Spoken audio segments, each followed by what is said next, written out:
Hello. Can you just... Still focused very much on the river. Our working hypothesis remains that Gaynor is in the river, even though we're exploring other lines, as you'd expect us to keep a very open mind. That's why you've seen quite considerable intensive searches of the river today. Specialist team from Lancashire is also assisting us, so we're putting sonar equipment across the river at the moment, which is quite detailed and allowing us to try and target divers to where we think there may be objects. But equally, it's very, very challenging.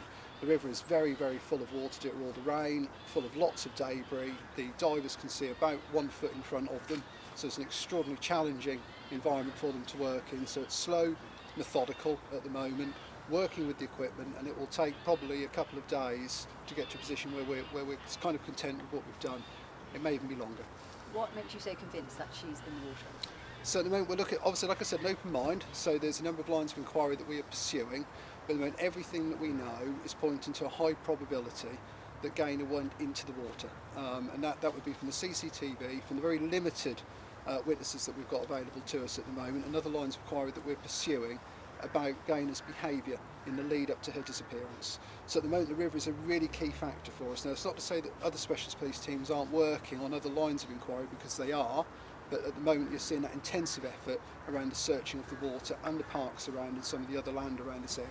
I was going to say, we saw some of your search teams today across the road. They'd actually left the park, across the road, and gone to some sort of scrubland, wasteland near some houses. Why have you decided to go over there?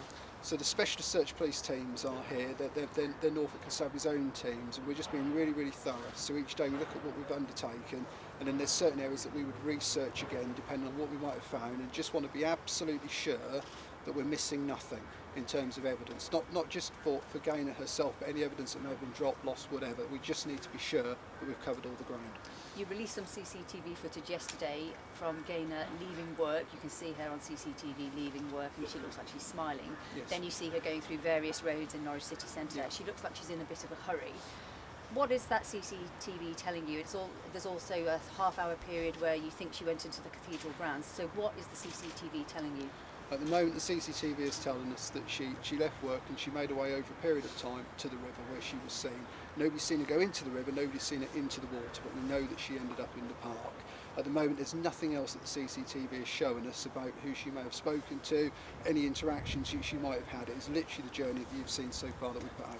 That's release of CCTV. Yeah. Has it yielded any lines that you're following? No, not at the moment, no. But she left work early. Do you know the reason for that? No, we don't, no. I mean, some of this behaviour is out of character. We can't explain some of her behaviour that day, and we're working really closely with the family, with friends, with anybody else that we know that may have had contact with her in recent days and weeks to try and understand why this may have happened. And what have her family and friends said about her? I think we're supporting the friends and family as close as we can. I think people are very shocked by what's happened. Nobody knows why she's done what she's done, and we will just have to work and see if we can find it out. Some parallels are being drawn to the tragic case of Nicola Bulley up in Lancashire. Are there any lessons that have been learned from that case that you're now applying to this investigation here in Norfolk? I think so. So in the case of Lancashire, of course, we'll always learn from jobs that have happened before. In terms of Lancashire, we've reached out to them, to one of the investigators that worked on that case, found out anything that we can learn, and we will apply it. But at the moment, I'm not concerned. I think we're doing everything we can to progress this inquiry. And are you in contact with the force up there who led the investigation into Nicola Bulley's disappearance? Yes, we are. Are they helping you? Yes, they are helping us, and actually when that case was concluded, the College of Policing along with the National Crime Agencies have to do an awful lot of work to then look at what can be learned, what can be applied, and it may be in terms of search tactics, it may be in terms of even how the police interact and deal with asking the public for help, and all of that we then reapply in our own inquiries. And finally for me, this is still a missing persons inquiry. It remains a missing person inquiry, yes. What is your message to somebody who might have any information about where Gaynor is? Well, we've had 30 members of the public come forward so far as a result of all the work and press that we've put out. I would just encourage anybody who's seen anything, however insignificant it may be, to call into the police and tell us what you know, because every piece of information will help.